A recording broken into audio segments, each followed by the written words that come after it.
Welcome back to the TheProductioneerDude. We are once again continuing Chemically Bonded. So, if you guys didn't see the last part, we basically we called Naomi and then she invited us to go out and I guess just talk more about what was going on with Kiyoko and everything.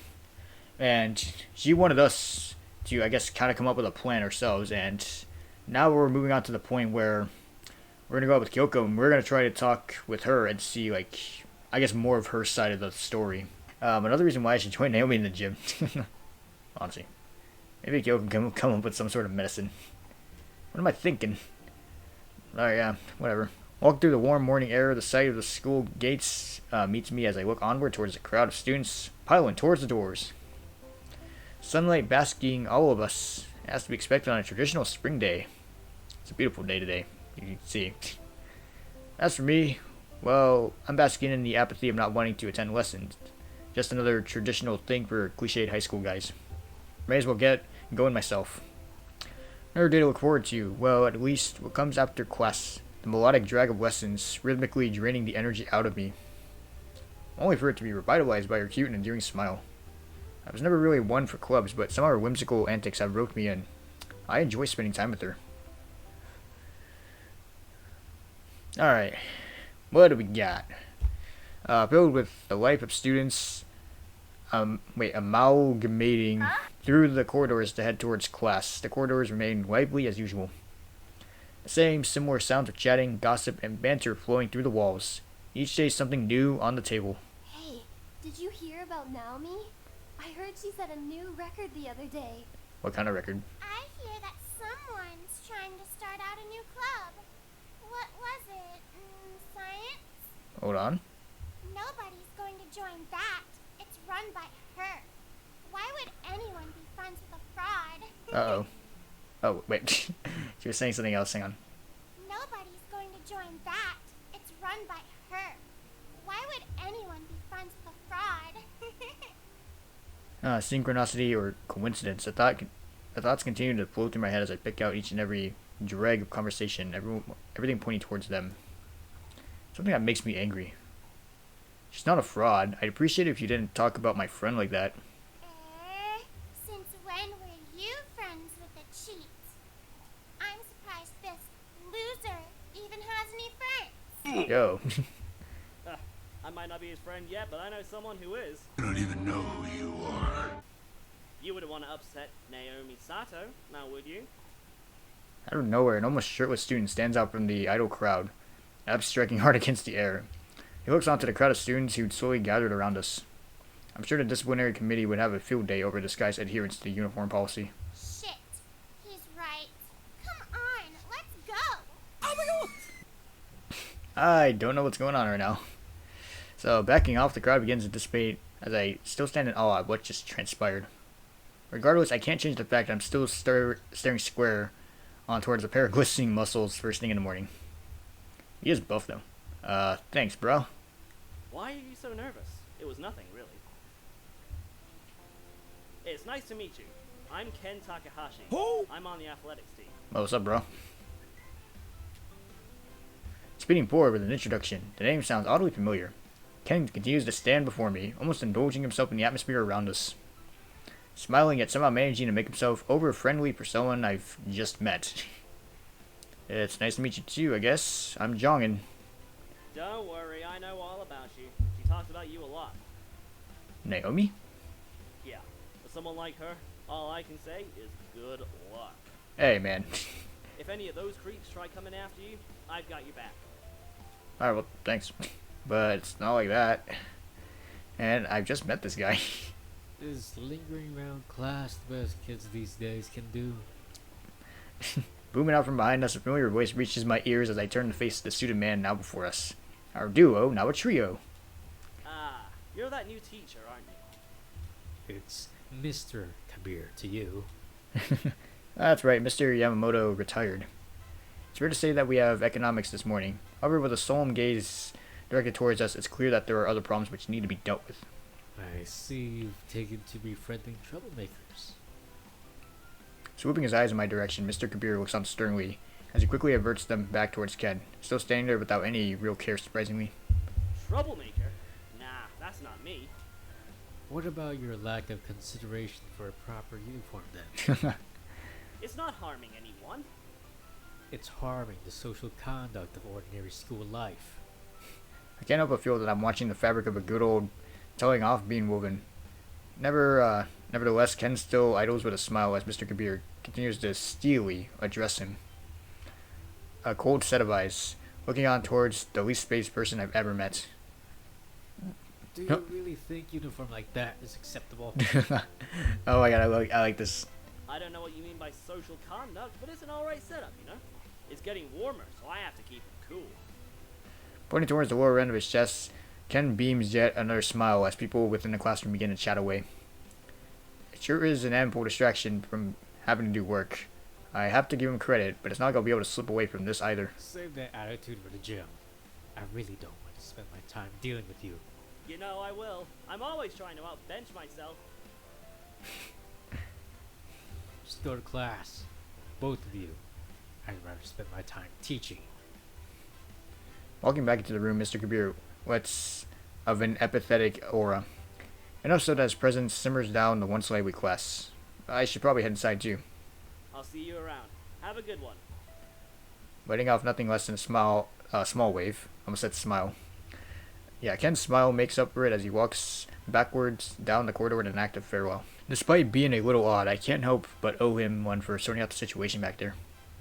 Kiyoko, staunchly attacked by her classmates, all while probably fiddling around with a pencil as she sits in docility behind the wall. It's a shame to think that those feelings for contempt for her still linger around the school, despite not being the one to blame. I can't help but think of what Naomi says about me either. After economics was a short stint of geography, headed by the only teacher on the roster that the guys actually pay attention to, Miss Sasaki herself. Sparing the details, I rise from my seat with a mild stretch, soothing the stiffness which grasps my muscles. Being around two energetic people all the time really puts it into perspective how worn out I really am. Kiyoko, almost powered by her own reactions, filling every day with a pronounced sense of vigor I haven't experienced since middle school. As for Naomi, she doesn't hold her lively attitude, at least when it comes to insults. You got that right. Moving my vision around the room, the sight of the usual chirpy brunette scientist isn't to be seen. For once, Kiyoko isn't gushing straight from my desk with the usual, "You're coming to the club, right? Please tell me you are." It's best to assume she's headed off to the lab or someplace like that. It's not like I need to have my eyes on her 24/7. Walking up to the corridor, I join to see a students rushing between these thin walls while heading towards the cafeteria. Their sounds, conversations, laugh, and outbursts bouncing around as I pass each and every window of the adjacent classes. Skirting past the door to class 3-3, I'm quickly treated to another instance of surprise shoulder grabbing featuring Naomi. Hello, Where do you motherfucker. think you're going? Nowhere. I don't know. To get some lunch? Not anymore. You're coming with me.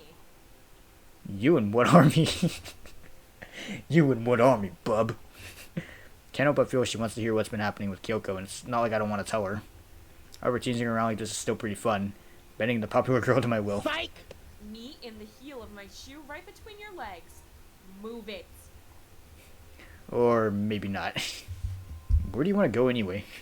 Do you really want me to say it? Well, yeah, I'd be appreciated. Ugh. I wanted to get some lunch. But that's where I was going anyway. We can talk about her on the way. Part of me would probably be fearful of Kiyoko spotting us together like this. However, I'm sure her lack of presence in the classroom is enough to say she's gone to the lab.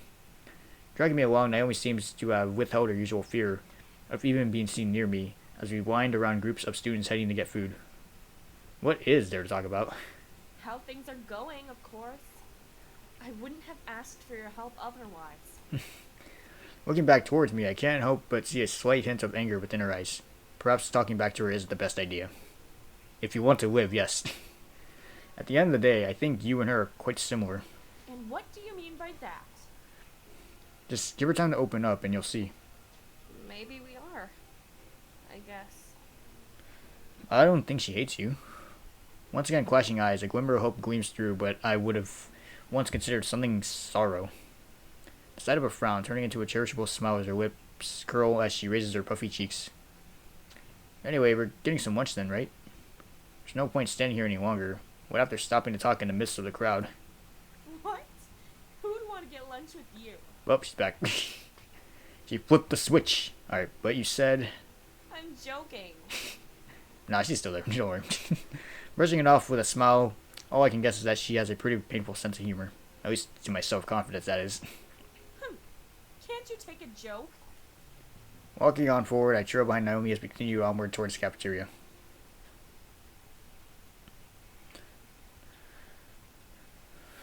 Standing idly at the entrance of the cafeteria, an aura of busy school life accompanied by the smell of sizzling food wafts around us.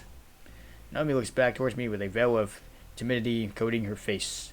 I would have thought she's the type to charge in and get her food, but she seems to be waiting patiently. Get something, then come meet me in the gym. People will see us here otherwise.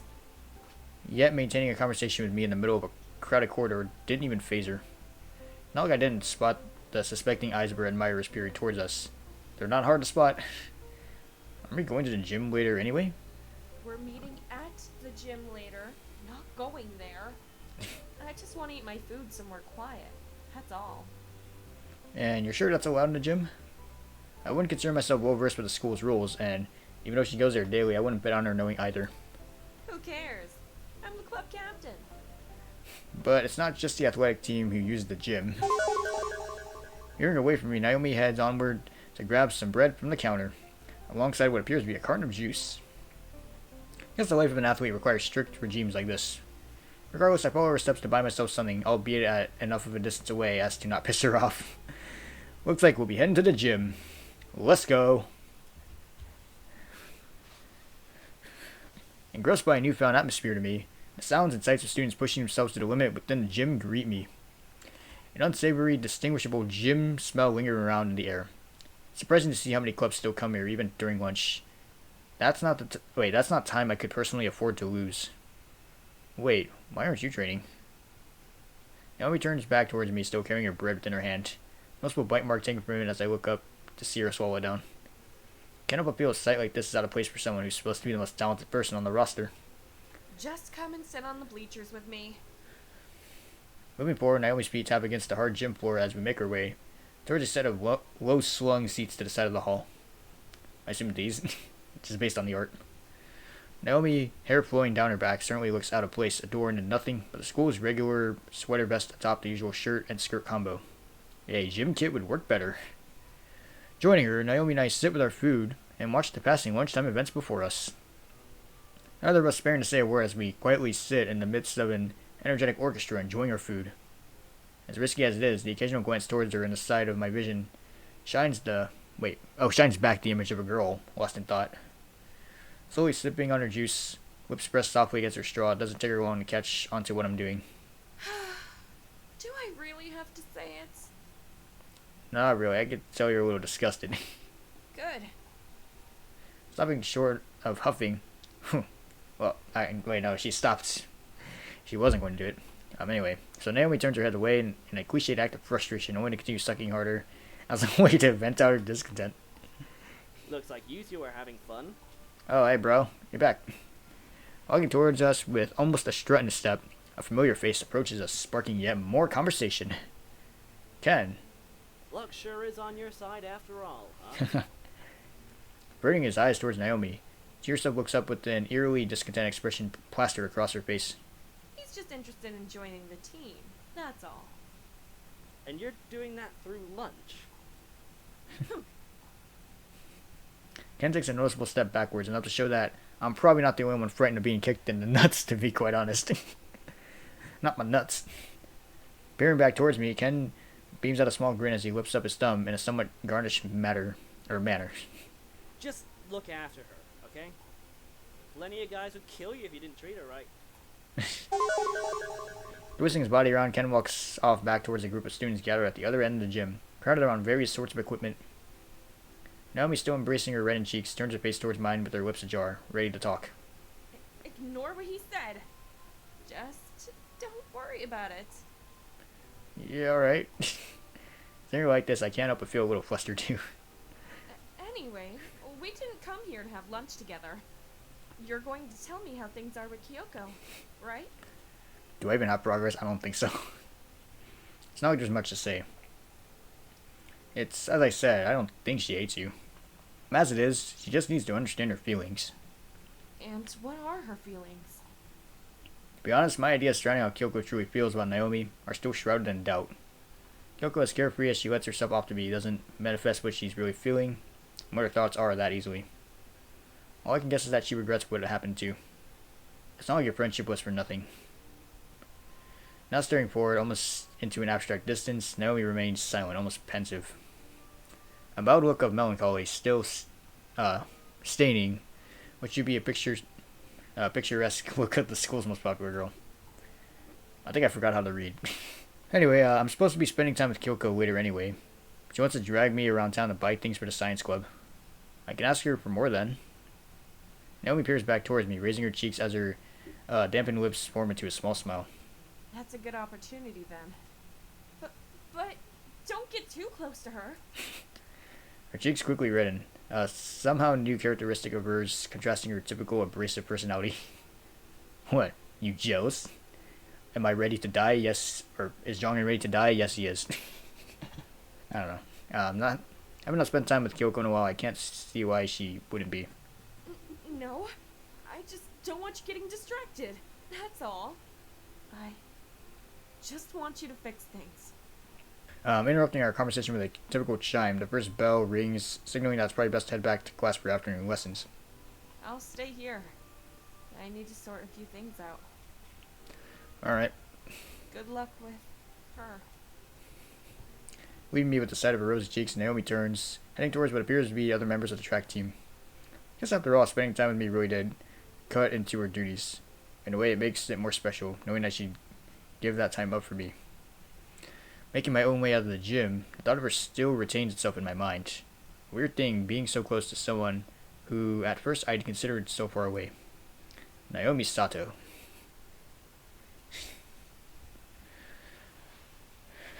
Maybe we are, I guess. With no context, that's the most meaningful words I've ever heard, apparently. Joining in the commotion, I too raise from my seat to continue on with my routine. Look around for Kiyoko, follow her merry nature to the science labs, sit and watch as she sets up something beyond my comprehension. Her slender little fingers jotting down each and every result as she occasionally chews her pen in frustration. That's the Kiyoko I've come to know.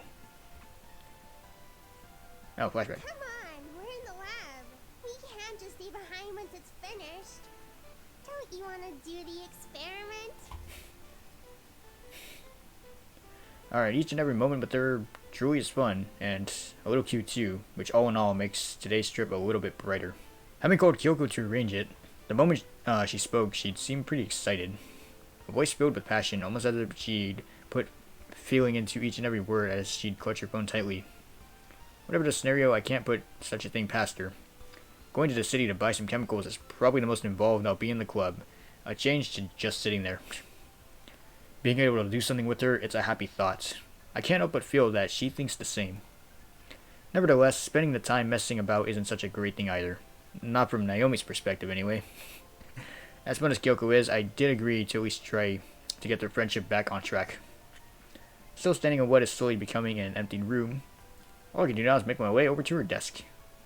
Still sitting there fiddling with her equipment as she desperately tries to cram the bulk into a tiny pin case. I make my way beside her. Hi, how are you? Like a deer entwined in a moment of fear. Kiyoko scurries her body backwards with a jolt, knocking her stationary over the edge of the table. An audible clash of noise ensuing as everything and anything smacks against the floor, items rolling off in various directions. I guess my unusual instincts of apathetically letting something like this go unnoticed. I brace over and gather an assortment of bits and bobs, returning them to the table. You okay? What's with the jitteriness? I'm not jittery. You just startled me. Flourishing her words with a rightful pout, Kiyoko bats her eyes away from mine, as if in angst over her own clumsiness. This type of behavior coming from her, at least, is certainly different, if not odd. I'm sorry. Whether it's the right thing to say, it's all I can really do to ease her unusual feelings. The words themselves, unfazed her, still poised with a pout as she puffs her pale cheeks out to me once more. Quickly to resume a somewhat normal sense of self. It's okay. It makes up for me having to clean up that experiment. Looking back upon that day, I still can't get the thought of her undergarments out of my head. What the fuck? By the way, both accidents were entirely her fault. So, we're equal then. I would only met her due to truancy from class cleaning duties in the first place. The scale of who's cleaned up the most certainly tips in my favor. I guess. Anyway, we need to get to the club. I forgot to check what we needed. For someone who's supposed to be smart, you really have a poor sense of organization. Is that an insult? Perhaps. I don't think I was supposed to say that. You're right, though. I don't really need to think about those things. It's not like it bothers her much in the end. She knows it's all in jest. We are friends. She's my best friend. Well, I don't know best friends yet, but still. Strolling through the corridor as usual at the end of the school's day, Kiyoko scurrying along by my side, we quickly approached the very same doorway through to the labs. You can hear the sounds of other clubs reveling in fun and games burst through the halls and the windows. Whilst here, the two of us remain silent. Just the two of us, together. Kyoko's hand delicately grips the handle, almost a sense of care put into her actions as she slowly slides the door open. Light from the windows across the room shining gently upon her face, her features glowing as they embrace it. Welcome to the... Do we really need to do this again? Hey, I was down for it. Well, whatever. Stepping inside, Kyoko's feet tap against the floor as her head scans the room, before turning towards my own. I can't help but ruin her fun. It's obvious with the disgruntled look peering towards me. Even though I've only known this girl for such a short time, we're close enough to have these kinds of friendly quips. You're an ass. Or maybe not. Why is that? I was looking forward to it. But I think I know what we need now anyway. We're ready to go. Since when did you become Naomi? Such a change in characters, unlike you. I didn't know you had it in you. Today, Kiyoko became hard-hearted. Now that'd be a story to tell. What story? We're going to the city, not the library. It's not like you can't do both. Continuing with their actions, Kiyoko whisked her lab coat and blazer from their loft position atop the nearby desk, quickly bearing them almost proudly. Fabric flowing down her slender body, so many images flashing in my head at once. Even then, she's pretty cute. It's just my lab coat. Stop staring. But do you really need that whilst in public? Close one, she almost had me. Of course. Anything that involves science requires a lab coat. It's our uniform. Alright, sure. Have to buy you one. You really don't have to. Thought, however, is certainly appreciated. Getting a gift from her would be pretty nice. Actually, What is it? well, never mind. I don't really want people to think I'm cosplaying as a mad scientist, let alone having to walk around whilst she's wearing one. As cute as she is, wearing something like that in public is still a little strange. Then again, it quirks her, which makes her special. Okay then. Let's go. Off we go, and alright. So grabbing me by the hand, Kiyoko makes an unexpected move as she begins to drag me alongside her out into the corridor. Her skin smooth and soft as a tinge of a tinge of sweat as her warmth radiates out on this hot spring day. I can't believe we're actually holding hands. As we embrace the afternoon light, encompassed by another warmth between our fingers, the outside world greets us as we move through the courtyard. Kiyoko, still holding my hand, smiles as she continues looking onward. An afternoon of fun ahead of her. Meanwhile, I reach into my pocket in response to the chime of my phone, bringing it closer to my eyes. Having to look away from her. It's disappointing, but checking it won't hurt. I think that's too much to ask for. Naomi's like, hey, don't have too much fun with the... Not too much fun with the, you idiot. So, cradled by a spring breeze blowing through the train's windows, Kiyoko leans back to relax in the seemingly uncomfortable seats, only to escalate the trip tension by banging her head against the glass behind her. An act not only enough to startle her, but the surrounding commuters too. Just what do you think you're doing? As the glances of the crowd withdraw their heated nature, her soft fingers smooth over the back of her silky hair. A resulting sway catches against the afternoon light. Her gentle motions puppeteering intent to her otherwise stable coiffure. Like I said, too many words that I don't know. Alright, whatever. Life breathed into those strands for a short moment before returning to rest. We just want to relax. The ride's long, you know? Maybe you're just impatient. With her spontaneous nature, it's no surprise she's so giddy about getting there. Time continues to pass as Kiyoko and I sit in relative silence to the world around us. A bustling train packed with the afternoon's commuters, rocking us side to side as its wheels skid along the tracks. It's not exactly easy for us to strike up conversation without the world around us shouting us down. Despite that spark inside her, her usual energetic mannerisms seem to have been held back. With this many people so close, I can certainly see why. Flicking my eyes towards her, she still keeps her small body leans back against the seat as her gaze is fixed against her phone's screen. Her finger giving gentle swipes as she bites against those of her other hand. I look up thoughts. Something puzzling you? Even at times, she's bound to come across a conundrum or two of her own. She's only human. Oh no, I'm just looking for more ideas for more experiments. Ones we can do together. Having not really involved myself in the science behind the experiments, I still try to lend a hand to her whenever I can. Whenever she needs me to, that is. Which isn't often. Still, I'm more of a watch cute girls do cute things type of guy, but getting involved couldn't really hurt. And you're doing this online? Not in any research papers or anything? This is a research paper. It's as academic as you can get. Kiyoko thrust her phone towards me with enough force to crack my nose while sitting a few inches closer. On the screen lies one of those scanned documents, plastered with jargon and diagrams only someone like her would understand. Do you two mind being a little quieter? I'm trying to read. Never mind us. We're getting off of the next stop anyway. Ugh. Yeah, my bad. No. The response slipping out of my mouth before Kiyoko had a chance to open hers ensues a shot of disgust on the woman's face. Bringing myself to stand, I clasp Kyoko's arm as she meekly pulls herself up to join me. An apprehensive expression joining her. Leaving us through the crowded carriage, I bring the two of us towards the door as the train comes to a stop. We've arrived in the city. Thanks for back there. It's alright. You were reading too, right? Right. The attempt to soothe her feelings is a miss, but this frail girl behind me still holds my hand tightly. The image before us in the reflection of the door's glass. It's one of a couple. That idea might be a long shot, but it's not like I haven't been around her long enough to think about it.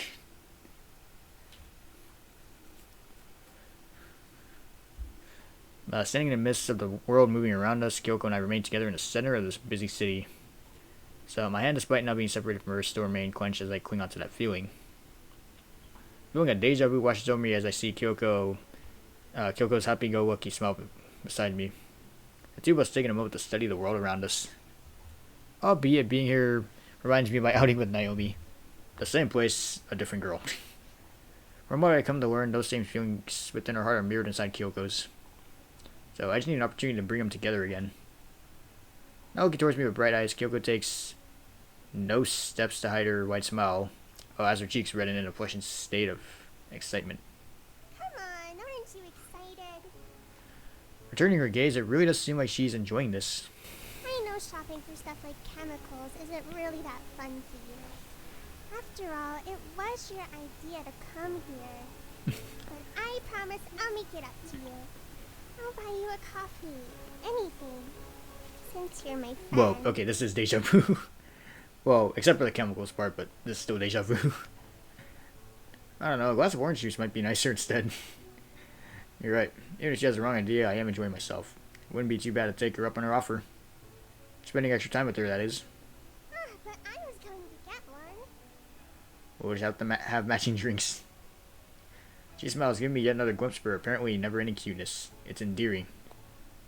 The real issues now are her bonds to Naomi. It's what I'd promised to sort out.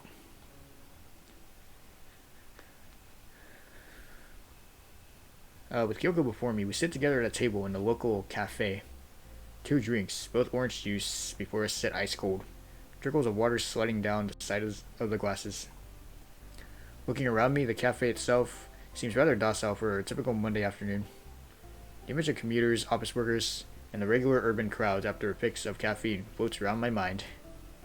Yet the atmosphere is sparse, as if we were cut off from the outside world. Kiyoko sits on a chair in front, eyes glistening in the sunlight as she peers into her bag contently. Inside, an assortment of bits and bobs, vials and bottles gathered from the dusty shelves of the chemical place, or so she called it. For such a store to be profitable in this day and age, what with online shopping, reality really is a mystery. I don't know why I said reality is a mystery, though I guess I'm not wrong. The only guy inside seemed to know Kiyoko, though. It wouldn't be surprising if she's kept him afloat. With these, we can finally do more experiments. She takes a sip of her drink, pressing her lips around the flimsy plastic straws provided to us. This tastes great. It's only orange juice. This is some gourmet stuff. But it's good for you. She's right about that. As she continues sipping, we fall back into a state of silence to be met by the sounds of the city once again. The sounds of a kettle brewing behind us, those of other customers chatting gently away. It's all a mellow melody played for us as we both take the moment to indulge in our thoughts. Maybe I should spark some conversation. So, do you normally go into town with friends? Looking back at me with a puzzled expression, Kiyoko rests a finger against her lower lip. Not anymore. This is my first time in a while. That's pretty apparent. She doesn't have many people to go with. I used to go with Naomi. But, as you can tell, things didn't really work out. It's something. The now woeful look on her face, however, is enough to tell me not to press any further. On the other hand, I can't refrain from taking shots like this if we're going to make progress. I see. Well, at least we had fun today, right? Right. I have something to tell you. Pointing her eyes downwards, Kyoko's expression has visibly changed from one of carefree joy to that of sorrow. Memories brought back, yet with one standing out from the rest. We just wanted to help her win. We really did. But they found out. We told them it wasn't her fault. They didn't believe us. She was banned from competition and kicked from our club after that. You know, I've never always been in a science club. A tale I've heard before, this time coming from the mouth of the one in the center, Kyoko's side of the story. Sadness wells in her eyes, just as so seeping from her voice. This isn't an image I'd asked to see, but I knew I'd have to face it with her. I used to be on the athletics team. Oh, I didn't know. Blowing the lid on my bargaining with Naomi would be a bad idea, especially since I'm not getting anything from helping her. At least not from her own hands. The only thing I really wanted was to see them happy again. Well, as you can tell, I don't do that sort of thing anymore. Kyoko lifts her eyes from the ground, giving me a clearer view of her now glossy allure. Teardrops welling up within them, yet never being able to fall. The only other sign of emotion, a quiver in her lip as her teeth sink into it. She's trying her hardest to get these words out. There were rumors. I'm guessing you've heard. Was it it's those cheating rumors, isn't it? Like, the students who accused Jeongin of being friends with a cheater. I'm pretty sure that's what it was about, right? So, a growing sense of sorrow continues to grow in Kyoko's eyes, looking intently towards me, as if waiting for a reaction. All I can do is give her a nod. A weak response to such a strong aura of woe, hardly comforting. Yet, I can't bring the words to fruition. The rumors, of course, I've heard, had never seemed so apparent until now.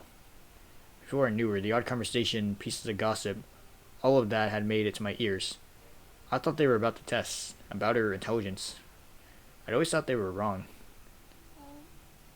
They ruined my race.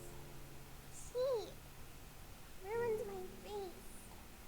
He made me look like he cheated. That's why it's hard to forgive her. Cheeks now soaked by a stream of tears, Kyoko makes no attempt to wipe them away. Her eyes still remain fixed on me. Even in this small cafe, it's hard not to draw attention with a girl in tears before me. I need to talk to her. Oh. Defend Naomi, support Kiyoko. Oh. I have a feeling this is where the story is gonna, start to take a turn towards one or the other. You know what, though? Based on what Naomi said, right? So, Naomi said that the other members of the team intentionally sabotage their opponent's kits or whatever it was called because they wanted Kiyoko to win. Like they probably thought she couldn't. So in a way, I feel like Naomi is definitely in the wrong with the others. So I think it's better if we do support Kiyoko. I may or may not regret this decision later, though. And Naomi is probably going to kick my ass for this, but like I said, I'm going to go with like what I personally think here. Alright, so we're going to side with Kiyoko on this, of course, because rightfully so, you know. Especially with what Naomi said. I think you're right. I can understand why it's hard to forgive something like that. You can? It's not as if Naomi's actions were thought out. Her plan to help Kiyoko win wasn't the brightest of ideas. It's probably why Kiyoko is the smart one. That's right. But I don't think she truly dislikes you. I think it's the opposite. Surely it must be hard for her too. She was your friend, right? Why do you think that? For the first time, the signs of anger fill Kiyoko's voice as she shouts out the question. I can't blame her. She's gone through a lot. Because if it wasn't, she'd be pretty heartless. You cherished your relationship. I think she would too. Her eyes were turned downward, still moist with a stream of tears now flowing down her reddened cheeks. It's not unreasonable, but I'm going to take some time to think about it. Finally wiping away her tears, Kiyoko takes the final sips of her juice as I stare towards my disoriented reflection in the glass. It's strange to think so much has happened from our first encounter. Walking into a girl engrossed in a new world she'd built for herself to escape the pain. A world separate from her past. I only had to bring that back for her. Besides, I wouldn't be here if it wasn't for Naomi. I'm going to have to talk to her again. Sorry about bringing it up again. I can't help but feel awkward about it. It's okay. You can give me the money back for the drinks. Then we're even. Despite minutes of low spirits, Kiyoko rebounds with a smug look plastered on her face. Yeah, very smug. The signs of sadness still persisting against her features as she regains her composure. But you're my friend. I can't hide things from you. Gulping nervously, I know that I've been doing the exact opposite. Conspiring with Naomi to fix their crumbled relationship, all without her knowing. Oh crap, you're right. All it means is I probably shouldn't challenge you in a race. Got him. I'm still a good runner, but I'd rather focus on learning. I want to enter a university. I want to train periodically, though. I don't get it. Kyoko's complacent grin turns into one of faux anguish, beering her cheeks like a pufferfish as she pouts at me intently. It was a pun, silly. The periodic table. Oh, right, yeah, I knew that. I don't think you did, Jeongin. I mean, I did. It was just these. We should probably get going anyway. That, and I can still feel the stares of people, or of the few people around us after Kyoko's emotional outburst. Sure. Seeing her reddened face grabbed by the sunlight, I can only consider myself lucky for stumbling across her. To think I'd become this close with the Kiyoko Ishikawa, the girl renowned for her intelligence, it is really something. Watching her fiddle with the flowing stream of her brunette hair, matched by the look of innocence in her soft eyes, I'm glad I've come to know her. These feelings wouldn't be here if I hadn't.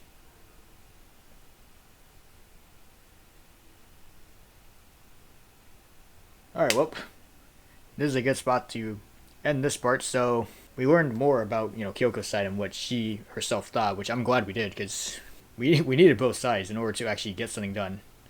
Because let's say, for example, I chose to call Naomi the other day instead of Kiyoko. We would have just heard more from Naomi's side, and she still would have told us, like, try to find something out about Kiyoko, and then we would get nowhere. So I guess I did make the correct decision there, along with, like, supporting Kiyoko when, she couldn't really forgive Naomi at first. Because, like before, Naomi did say they intentionally sabotaged the kids because they thought Kiyoko maybe didn't have a chance to win. So that's why it did cause that, like, the events that happened, like Kiyoko getting kicked out of the club and getting blamed for the whole thing too. So, alright, yeah. There was so much going into this story Like, we have to figure out things from their past as well. Maybe even make theories and see if they're correct as well. Because that is what's going to lead us to, hopefully, get their friendship back. So anyway, that's it for this part. This was quite a lot to take in, I know. But, yeah, I hope you guys enjoyed. In the top right corner of your screen, there's going to be an info card annotation that will take you to the next part once it's available. So, with that, I hope you guys enjoyed it, and I'll see you in the next one. Peace.